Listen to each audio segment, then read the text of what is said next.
If you're an intended parent and you've seen an ad or an agency quoting surrogacy at $140,000 or less, I need you to hear me on this.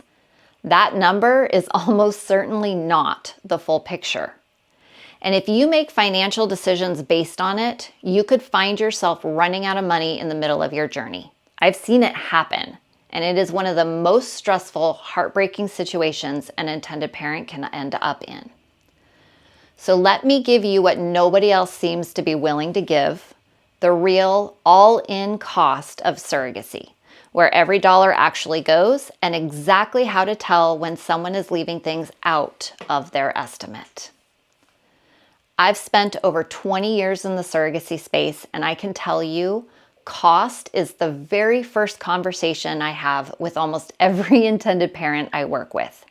It's the thing keeping you up at night. It's the thing you Googled before you clicked on this video.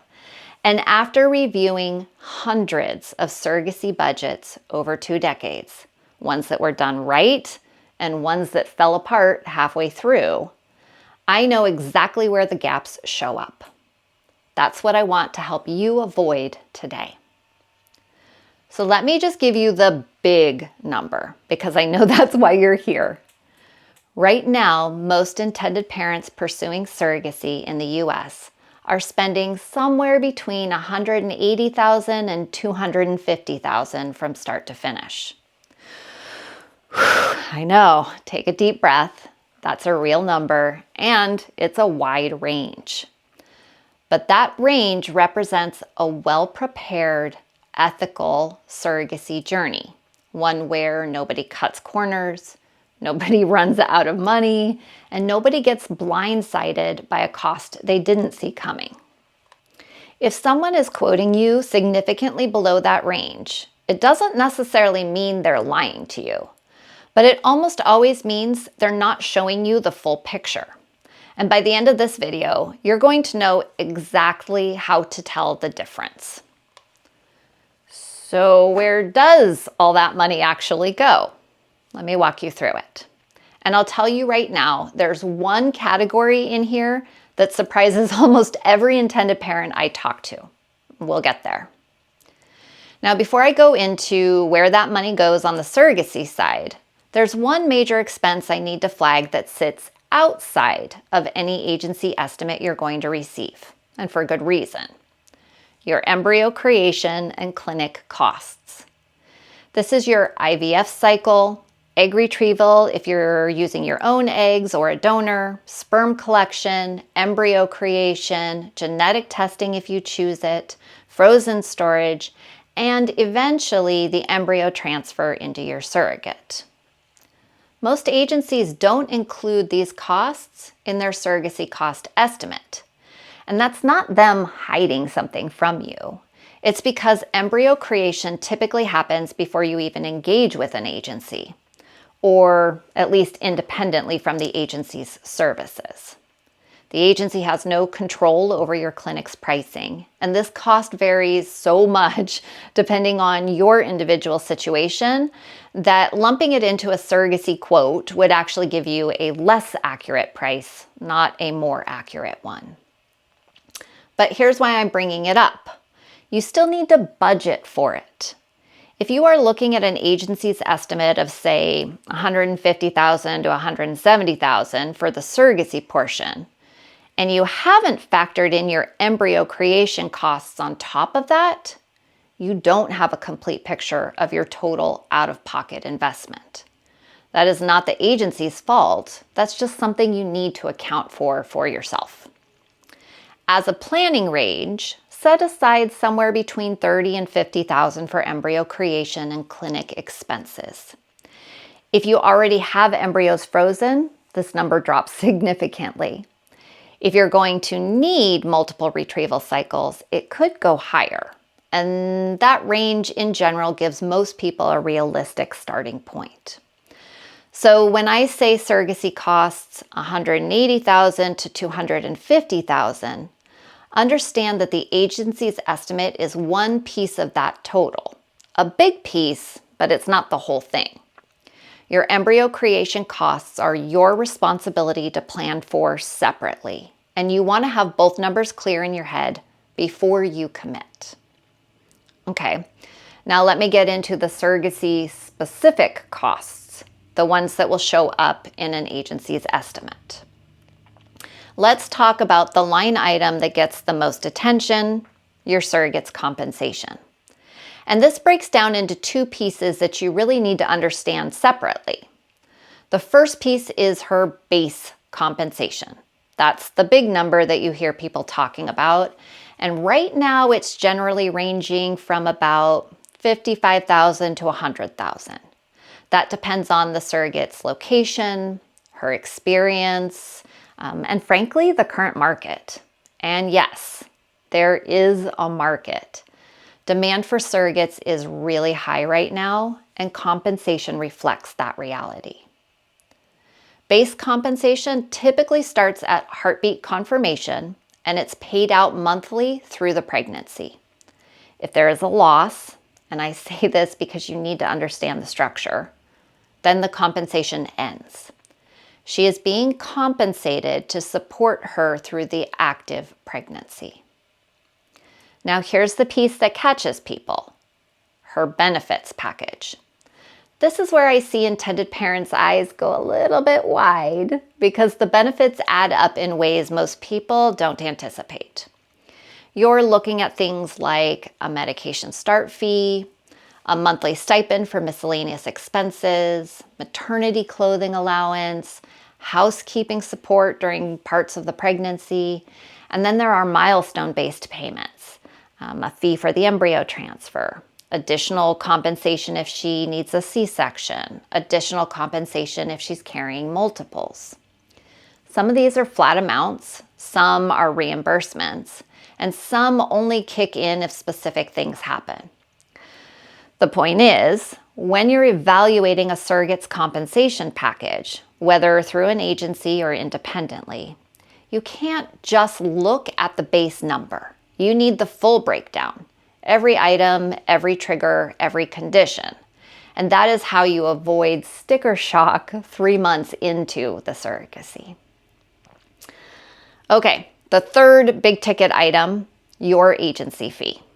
And this is where I see the most confusion. So let me just put the range out there. Agency fees can be as low as $10,000 and run all the way up to $300,000. Yes, I did say $300,000. And before your head spins off, let me explain why that range is so massive. Agencies offer fundamentally different levels of service. On the low end, you've got what's essentially just a matching platform. They connect you with a surrogate and that's about it. On the high end, you've got full service agencies handling surrogate recruitment and screening, case management, coordination with your legal and medical teams, ongoing support for both you and your surrogate from day one through delivery and beyond. Neither end of the spectrum is inherently wrong, but you need to know exactly what you're paying for. What services are included in that fee? What's explicitly not included? Is it paid in a lump sum or broken into milestones? And this one's critical. What happens if your match falls through? Do you lose that fee? Do you pay again to rematch? Is any portion transferable? These are the questions that most intended parents don't think to ask until they're in a situation where the answers really matter. So ask them before you sign anything. So that is where the bulk of your money goes: clinic, compensation, and agency. But the expenses I'm about to get into are the ones that catch people completely off guard. And one of them can swing your entire budget by tens of thousands of dollars. Legal is actually one of the more predictable expenses in this whole process, which is a nice change of pace. You will need your own surrogacy attorney, someone who specializes in reproductive law. Your surrogate also needs her own independent attorney, and that is not optional, it is a requirement. And then there are the court filings to establish your legal parentage. You'll want to budget somewhere between $8,000 and $12,000 for the whole legal piece. It can shift depending on your state, your surrogate state, and the complexity of your situation, but that range holds true for most U.S. journeys. Now, insurance. This is the wild card I was talking about, and honestly, this is the category that I think deserves way more attention than most people give it. Your surrogate needs health insurance that covers a surrogacy pregnancy. That sounds simple, but it's not. A lot of health insurance policies explicitly exclude surrogacy coverage. Now, if your surrogate already has a policy that covers surrogacy, great. But you still need to verify that in writing, and you'll likely be responsible for her premiums, deductibles, and out-of-pocket costs. If her existing policy doesn't cover surrogacy, you may need to purchase a separate policy for her, and that can be a very significant expense. On top of health insurance, most well-structured surrogacy journeys include a life insurance policy for your surrogate and also a complications policy. These protect everyone involved, and they're part of doing this process responsibly. Here is the bottom line on insurance. Depending on your surrogate's existing coverage, this single category can swing your total cost by tens of thousands of dollars. If you leave insurance planning to the last minute, you are setting yourself up for one of the most expensive surprises in the entire process. And there's a basket of other costs that individually might not seem huge, but absolutely stack up. Psychological screening for your surrogate, and sometimes for you, escrow setup and management fees, because all surrogate compensation and expenses flow through an independent escrow account. Medical screening for your surrogate before she's cleared for transfers, medications for the transfer cycle, travel. Depending on where you live, where your surrogate lives, where your clinic is, travel becomes a real line item. Flights, hotels, rental cars, for medical appointments, for the birth, potentially for legal proceedings. For some families, especially if there's geographic distance involved, this alone can run into the thousands. All right, if you're still with me, good, because what I'm about to cover next is honestly the part I most wanted to get to. These are the things that actually blow up surrogacy budgets, and almost nobody plans for them. Let me tell you what actually derails surrogacy budgets. Not the big line items we just talked about, but the things that happen during the journey that nobody saw coming when they put their budget together. Your first embryo transfer may not work. I know that's not what anyone wants to hear, but it is a reality. And if it doesn't result in a pregnancy, you're going to do another transfer. That means additional clinic fees, additional medications, additional monitoring, additional time, and depending on your situation, possibly additional travel. You need to have the financial cushion built in for at least one, ideally two, extra transfer attempts beyond your first. If you budget only for a single transfer and it doesn't take, you don't want to be scrambling for funds while you're also dealing with the emotional weight of that moment. Then there's rematching. Sometimes a match with a surrogate doesn't work out. It could be medical clearance issues, or it could be personal or compatibility reasons, or it could even just be something nobody saw coming. If you need to rematch, your agency may or may not charge an additional fee. That depends entirely on their policies and your contract.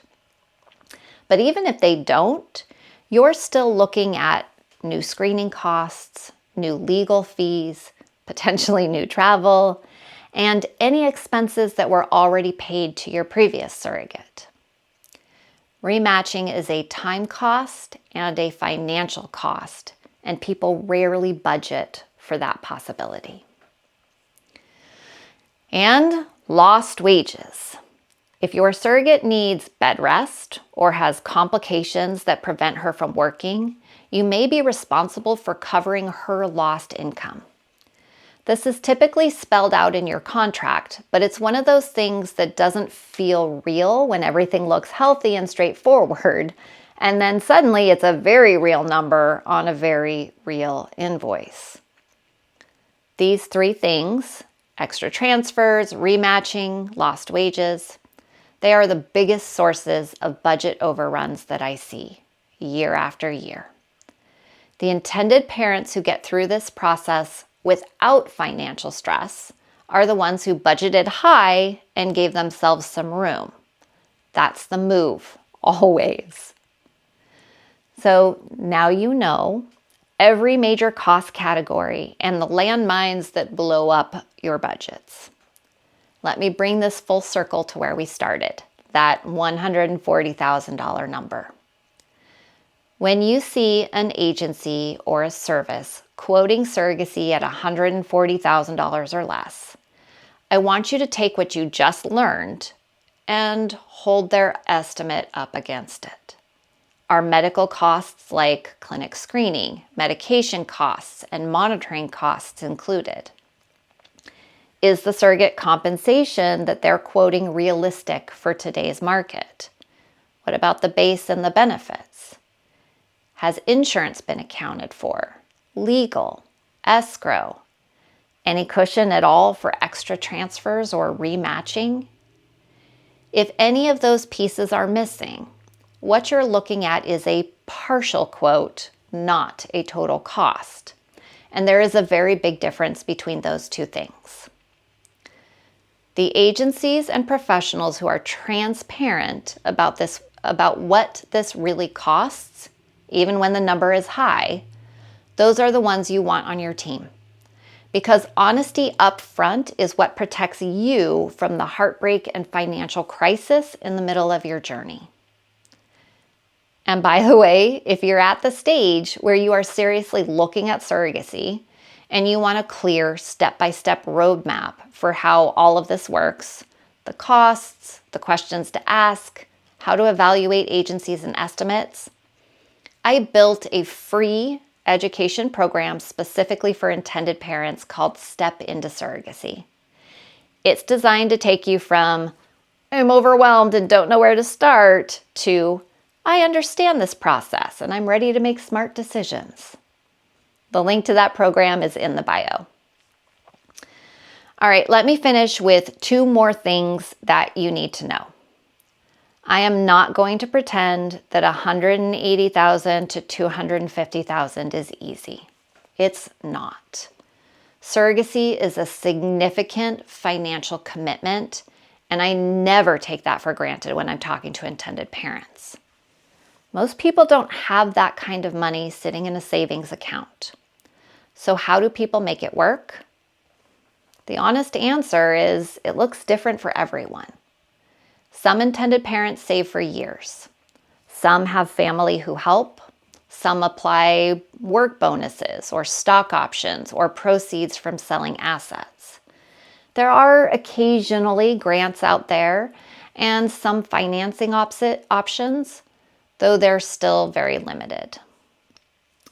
All right, let me finish with two more things you need to know.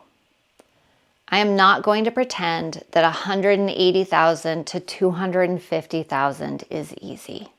It's not. Surrogacy is a significant financial commitment, and I never take that for granted when I'm talking to intended parents. Most people don't have that kind of money sitting in a savings account.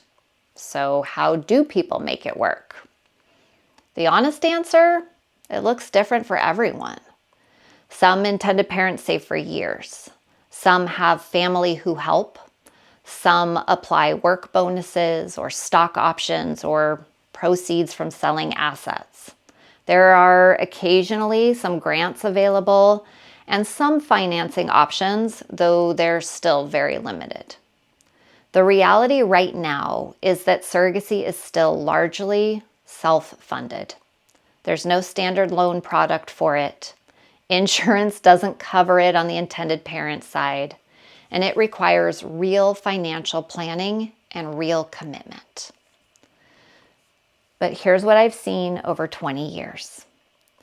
The intended parents who take the time to build a realistic budget before they start are the ones who get through this journey without the money becoming its own source of stress.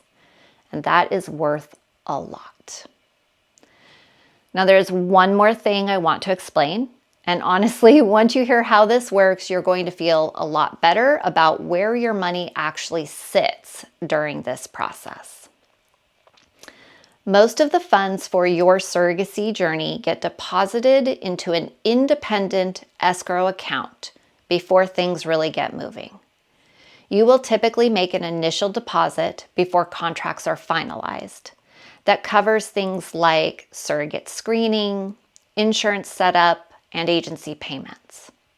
Then, once contracts are signed, you fund the rest. Expect to need roughly $150,000 in escrow before your embryo transfer even happens. Here's the part that gives most people real peace of mind. That money in escrow is your money. It doesn't belong to the agency. It doesn't belong to the escrow company. It doesn't belong to your surrogate. It is held by an independent third party, and it's only dispersed according to the terms of your legal contract. If the journey stops for any reason, a broken match, a change in circumstances, unused funds come back to you. And if everything goes beautifully and your surrogate delivers your baby, there will usually be a remaining balance that gets returned to you about 9 to 12 months after delivery. That timeline exists to make sure that all the trailing medical bills and final expenses are accounted for before your account closes. It is a system that is designed to protect you, your surrogate, and the integrity of the process. And once people understand how it works, a lot of that fear around handing over all this money starts to ease up. So the bottom line, surrogacy in the United States is going to cost most intended parents somewhere between $180,000 and $250,000. The biggest budget surprises come from things people don't plan for. Extra transfers, rematching, insurance gaps, lost wages. And when you see a number that looks too good to be true, you now know exactly what to check to find out what's missing. Budget high, give yourself room, and work with people who tell you the truth about the numbers, even when the truth is expensive. If this was helpful, and you know someone who's just starting to research surrogacy and feeling overwhelmed by the cost, send this their way. It might save them from a very expensive surprise. Thank you for spending this time with me. Remember, you are not doing this alone. My whole heart is with surrogacy, and because of that, my whole heart is also with you. I'll see you next time.